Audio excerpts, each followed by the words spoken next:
Roadside Real Estate is building and scaling a high-quality portfolio of modern roadside retail assets. It's hiring key positions, shoring up its finances and wanting to increase its percentage in the joint venture which enables its acquisition strategy. I'm delighted to be joined by the Chief Executive, Charles Dixon. So Charles, you're intending to dispose of the company's commercial property business to concentrate on the core roadside real estate business. But when I look at the update, you and related transactions is at the core of that release. So in simple terms, how will it work and how do you, the company and shareholders benefit? Good question, Sarah. I think it's very good news this morning for the Roadside Real Estate PLC shareholders. We're disposing of 4 assets essentially via subsidiary company sales. And one of my other businesses is buying those assets. Those assets now are actually non-core to what we're doing on the sort of operational roadside real estate business. They're actually more investment properties. So we're collecting rent from third parties. So they've got a much lower return profile than the investments we're targeting. And I suppose what we're trying to do is simplify the equity story and make this a very, very straightforward and pure play equity story for investors. Understood. At the same time, you're shoring up finances. You have the ability to realise £48 million from the future sale of your remaining investment in Cambridge Sleep Sciences via a put option. When might that sale be, and is the deal binding? Can you change your mind? Right, so I'm going to answer that in 2 parts. First part about shoring up finances. So part of this morning's announcement was, again, improving the balance sheet for the public company. One of our other businesses has actually paid a premium to the most recent independent property valuations for those assets. So we'll be generating a profit from the sale that was announced this morning, which again is very positive. And then turning our attention to the second realisation of cash that was announced about 3 months ago, which is the put option with for the sale of our remaining 48% stake in Cambridge Sleep Sciences. It is an option, but it's our option. It's not a buyer's option. So it's completely and utterly within our control. It is the board's intention to exercise that option, and we're not looking to change our minds on that. So yes, it is an option. So it's not completed yet, but there's an unconditional mechanism within that option that as soon as we exercise it, then the option will complete. You mentioned the board there, and in the last 4 months, there's been personnel appointments, a new chair, Steve Carson, and David Phillpot as Chief Operating Officer. Now, both have retail experience, M&S, SCS, Holland Barrett, BP. So I'm wondering, are you assembling the dream team for the next stage of development? We're assembling a very, very high quality team. Steve has got 30 odd years in retail. He sort of started at Sainsbury's and worked his way all the way up through the ranks into a very senior position. And then he moved over to Home Retail Group when it started forming. He ran Argos. He dealt with the sale of Argos back to Sainsbury's. That went back to Sainsbury's for a couple of years and did the integration.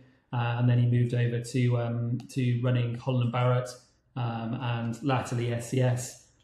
So he's a highly, highly experienced non-exec chair and businessman. He's run huge teams, and in all the roles he's been in, he's been managing thousands of colleagues. So a fantastic guy to have on board, and we're working really well as a team. David's just joined us. So David was running BP M&S for Europe, about 3,500 sites. So he's again a fantastic addition to the team. Huge amount of experience. Prior to BP, he was at M&S for 20 years. So David's going to be a crucial member, and if you sort of look at how it's evolving, and then you put Doug's experience, our CFO, in, who's got a huge amount of food to go experience with 7 years at Pret a Manger, and then just under 3 years at Pure. So we've got a very, very strong team, and we will continue to add as we require new team members. And I think what we're probably hinting at is there's probably some more interesting things going to be happening at Road. Okay. I'm assuming that might include acquisitions, because your last acquisitions was a Sainsbury's petrol filling station in Coventry. So more acquisition news on the horizon, because that's a business model. So we've been looking closely at the energy forecourt market for the last 18 months. We've learned a huge amount about the sector. and we are actively now looking to scale a business in the sector with permanent capital, and we're looking to really improve local convenience retail. We're looking to implement a very high quality food to go, and then all the ancillary services you expect to see, whether that's laundry, car wash, banking, post office, etc. All the things that people want to now do at their local energy forecourt. And I think we're also seeing Amazon lockers and InPost. So there's multiple reasons to visit. You're not just filling your car up or charging your car. You might be getting some milk. You might be cashing a check. You might be paying a utility bill. You might be even doing some laundry, Sarah. Yes, I do like to do my laundry in strange places, but it wouldn't be a strange place because, of course, it would be normalised. The company is providing a Absolutely. one-stop shop for motorists in particular. So that acquisition, the Sainsbury's one in Coventry, was made via the Meadow Partners joint venture. Now, this joint venture allows you to pursue £90 million worth of assets, and Roadside intends to increase its stake in that venture from 3 to 10%. So under the current structure, how much might that cost, and what percentage would you really like? Yeah, so let me just take that again in two parts. So what we did in June, there was an RNS out, we separated energy forecourts from the joint venture, and then we acquired an energy forecourt from the joint venture. So all the energy forecourt and the retail business will be coming into the PLC, and that'll be 100% owned. So there'll be nothing to do with the Meadow joint venture.